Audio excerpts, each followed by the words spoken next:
and welcome to Beyond Reproach. I'm Stephanie Domingo. I'm Tux. Lurzel. Okay, that was new. I like that you're like freestyling it. This is the show where we read listener mail and we discuss our feelings on specific topics related to American history, politics, and culture. Mm-hmm. This mini, we are talking about media representation of marginalized groups and why it's important to us. That was what we talked about last episode, I should say. And this is the feedback that we're getting right now that we've received. This is our listener mail episode. Mailbag. Old-timey mailbags. So today I'm going to start with a message from my friend Kat, who's actually my French teacher. I don't know if same thing, right? Same thing, yeah. She says, "Hi, Tux and Stephanie. I loved your episode on media representation.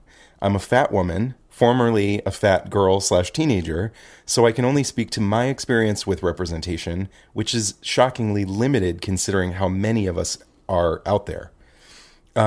Sure, body positivity has been mentioned about 1 million times over the past couple of years, but mentioning body positivity usually conjures the image of a thin white woman in exercise clothes being unashamed of her stretch marks, which she absolutely should be, but rather than being associated with fat politics as it was intended to be." Yes, it was supposed to be a revolutionary movement where all bodies were deserving of respect. Imagine that. Yeah.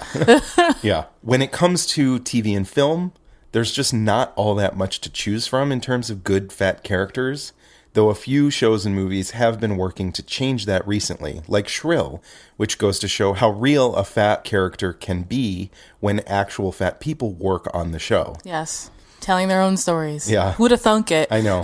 Well, that's like the same thing we were saying in the last episode, that like there's a difference between a gay character written by a straight person. Yes. You know what I mean? Yes. If we go back about a decade or so, fat characters usually fall into one of maybe 4 categories. The sassy fat friend who only exists to move forward her prettier, read thinner, friend's storyline. Correct. The sexless fat person, or their foil, the aggressively sexual fat person, usually a woman, usually played for laughs because, gross, who would have sex with a fat woman? Ugh. Terrible. And the punchline fat person who exists only to prove that fat people are there to be the butt of the joke.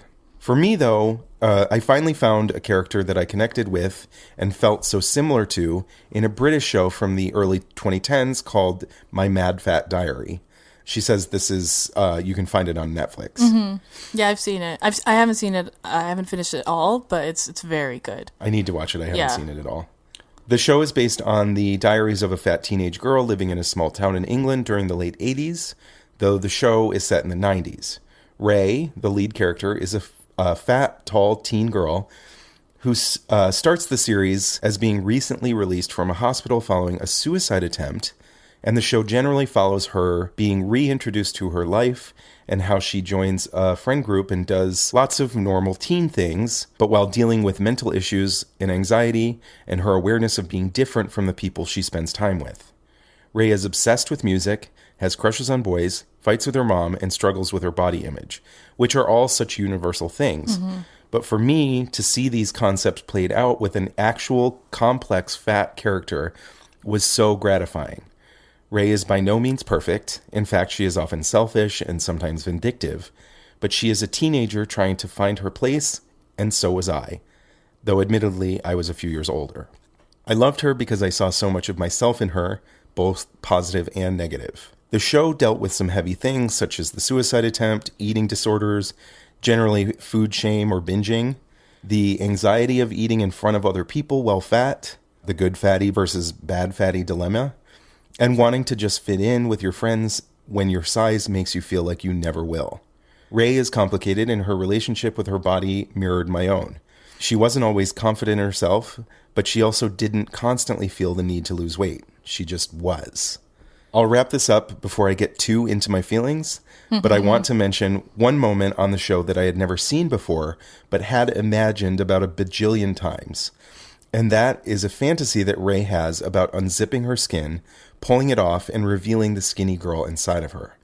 I had similar thoughts and fantasies during my teen years, just because I thought it would make things easier, it would make boys like me more, it would make me fit in, And I had never seen this thought represented before, so I was shocked the first time I saw it. I'm more confident in myself now and no longer think about something like that anymore, but I will never forget this moment of being so acutely seen, especially since it is not a particularly happy thing, but a complicated and messy thing, which is just really how I was and still am sometimes. I've definitely thought about that too. Yeah, I mean, me I've too. always had weight issues, and yeah, I'm sure that anyone can imagine that kind of thing. There's always something that you think about yourself that, you know what I mean, that you wish you could just walk away from. And, yeah. So many people struggle with their weight. We're kind of made to struggle by the diet industry, and it's her message is really relatable to me. It, like, really hits home. I just imagine like what my life would be like if I wasn't dieting since I was, I've stopped, but throughout my teens and my 20s and even in my early 30s, just all the power that we give up as like women and femmes and men and everyone, like focusing on our bodies instead of focusing on things that are important, like changing the world. And, yeah. I mean, when I was in like middle school and all through high school, I used to go to like a weight doctor with my mom, and she and I would both be on diets together. That's such a common story too. Yeah. Like there's Weight Watchers for children now. Yeah. It's so gross. Yeah. It's so damaging. I think the statistic is like 3 out of 4 people who start dieting, maybe it's less, but get an eating disorder because of it. Man. It's like, this is doing harm. I mean, it makes sense. Like, Yeah. I can certainly understand why people would. It's a miracle that I never did. I definitely ate in really disordered ways, and I had to stop. And now I feel like I have my life back. Yeah. Kat goes on to say, sorry to ramble so long, but I'm looking forward to your next episode. Kat. Thanks, Kat. Yeah. She also included a link to that scene. Yeah. We'll try and figure out if there's a way to put it on Facebook or Instagram or something. We'll put it in the show notes, but I'm sure there's a way to take a clip of it and put it on Instagram, maybe. I think we figured out how to do that at some point. So we also received an email from a wonderful woman named Lauren. She writes, Dear Steph and Tux, I have a deep belief in the need to actively remove Western patriarchal ways of thinking and believing from our bodies, spirit, and heart. These ways of thinking are embodied in us all. They show up in the ways that we communicate, how we see each other, and the way that we treat our bodies. We inherit it from our lineage, what we are taught in school as little kids, and what we face when we go to work, in offices, visit museums, walk down the street, see a movie.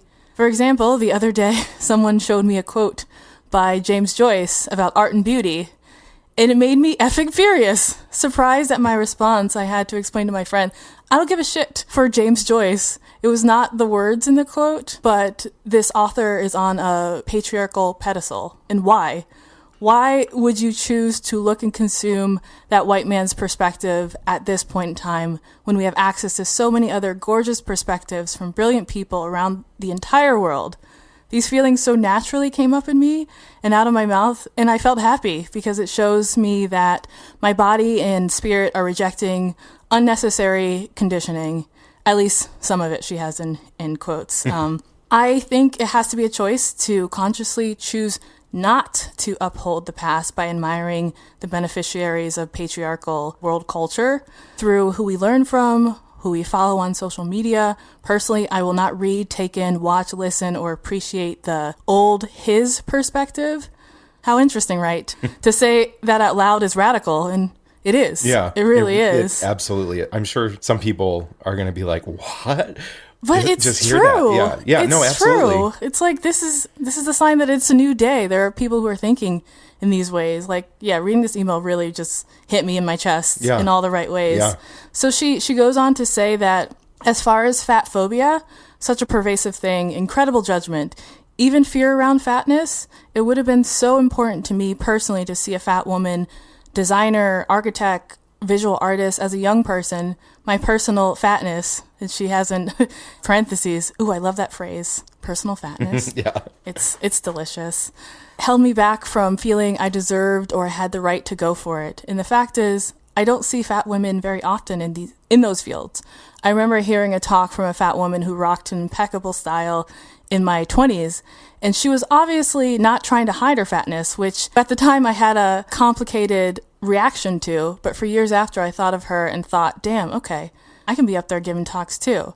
it will take so long for us all to shed these stereotypes, as we are all colonized by the thoughts, actions, definitions, borders, language, and systems produced by white cis men, including white cis men.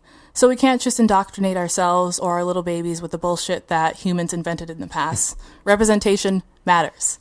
And then she has like love beyond reproach, Lauren in Mexico City. Thank you so much, Lauren. Yeah, that's really amazing. Thank you. Such a read. Yeah. Such a read.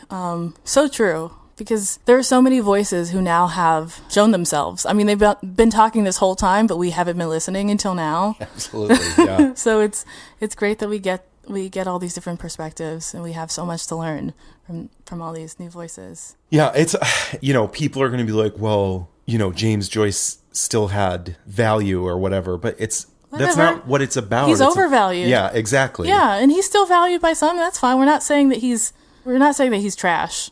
Yeah. We're just saying that he's overvalued. And there's plenty of other voices that have more profound things to say about beauty and art. And Thank you. Yeah. I love this. I mean, all of the responses that we got were amazing. Yeah. But yeah, this one was, thank you so much. So we also have a voice message to play. Hi, my name's Hunter. I am a art director in New York City.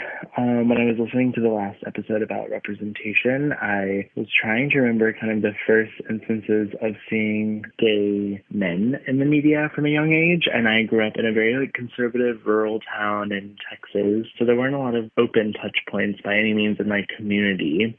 So on media, I think the first thing that popped in my head is probably the obvious one, which is Will and Grace. The characters were far older than I was at the time, so that wasn't very accessible. They also kind of seemed like, someone we laughed at, not with, coming from that perspective of a small town, like Texas kid in this sort of Christian conservative family. But as I got older and started kind of questioning myself, not being very sure of things, I think the most relatable, accessible character in media was actually Marco from Degrassi, The Next Generation. It was a show out of Canada, so I'm sure they were probably a few years ahead in their storytelling, but the characters are a little bit older than me, so I felt like my high school experience was very much following in their footsteps to some degree. And the way they portrayed Marco kind of exploring his own sexuality and questioning himself, the sort of insecurity and uncertainty that comes with that. Even though I wasn't even there yet in my coming out experience, I remember feeling a sense that it could be okay. There's a really small detail that I remember now, after all these years of living openly, that kind of made an impact, was knowing that this queer character, Marco, in the opening title sequence, he's the one that when he flips around and the camera kind of closes out on his denim jacket and it has the title card, Degrassi Next Generation, emblazoned across it. And I think in retrospect, that's a small detail, but rather than having this character sort of live in the shadows or be this sort of exoticized storyline, he's really centered and a part of that community and accepted by all those peers. And so I definitely think in a subliminal way that representation really helped me, and kind of without knowing it even gave me a sense that there was hope out there. But I feel like thinking about the media and where I'm from, the best representation that I really experienced was when I moved to Austin and lived in this more urban environment and was in this big college. And I remember meeting queer and gay people there and just seeing how much they were like me. So it was actually more the representation of the community that helped me realize what was going on and come out. And thinking of that, I think about social media now, and having worked in social media marketing for a while and kind of watching these influencers, for better or worse, little worlds that they build.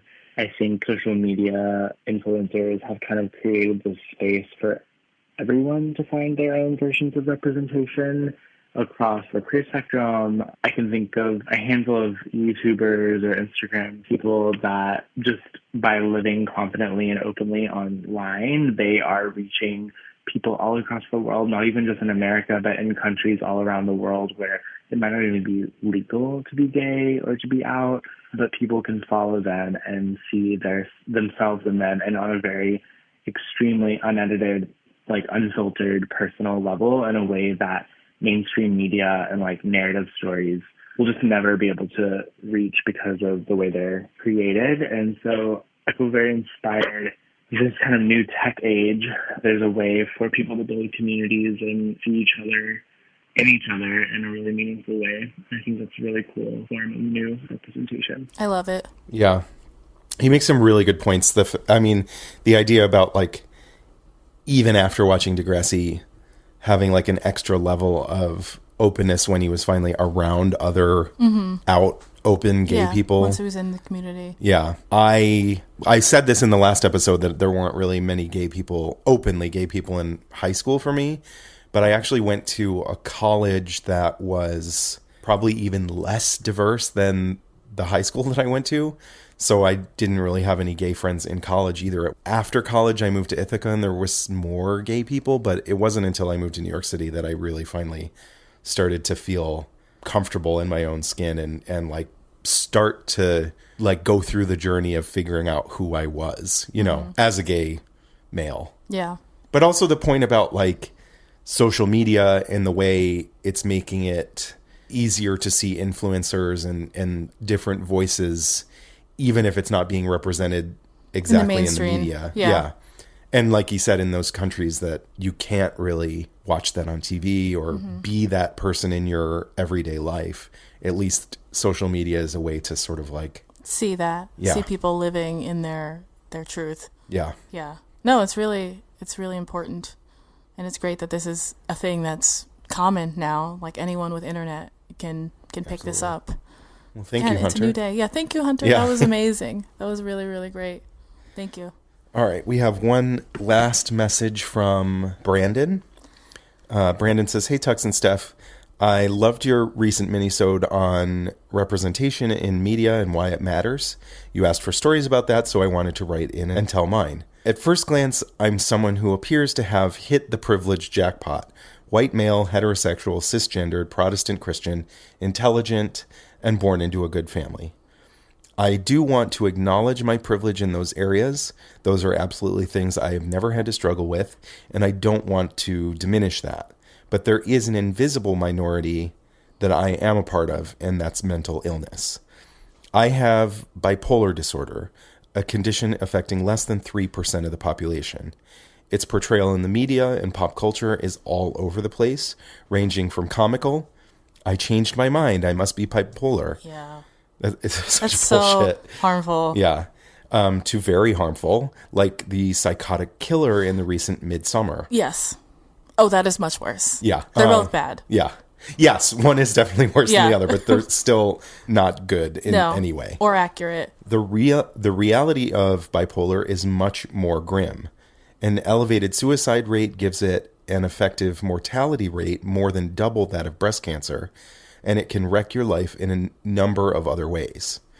We're starting to see some positive, or at least not overwhelmingly negative, portrayals of mental illness in film. For me, the representation that hit me the hardest was Silver Linings Playbook, a film about a man struggling with his recent bipolar diagnosis, falling into a turbulent relationship with a woman who most likely has borderline personality disorder. It was the first time I remember accurately seeing myself on screen and not wanting to cringe. The film also does well showing effective medical treatment, although this point is subtle, comprising only one line towards the end.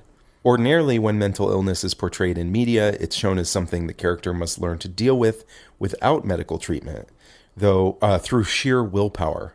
I still regularly talk to people who feel bad for me, not because I have a serious mental illness, but because I am treating it. What? That's so that you I like don't because you even have to take medication or what? It's so fucked Would up. we like shame cancer patients? Like, oh, you're getting chemo? Yeah. Okay. Well. Poor you. Bipolar disorder and several other mental illnesses like major depression are actually classified as disabilities by the U.S. government.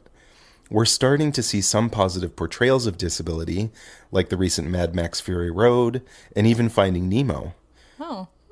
I never saw Finding Nemo. As you know, I'm not into anything that was made past 1952. Yeah. It's in high definition. Yeah. Ugh, gross.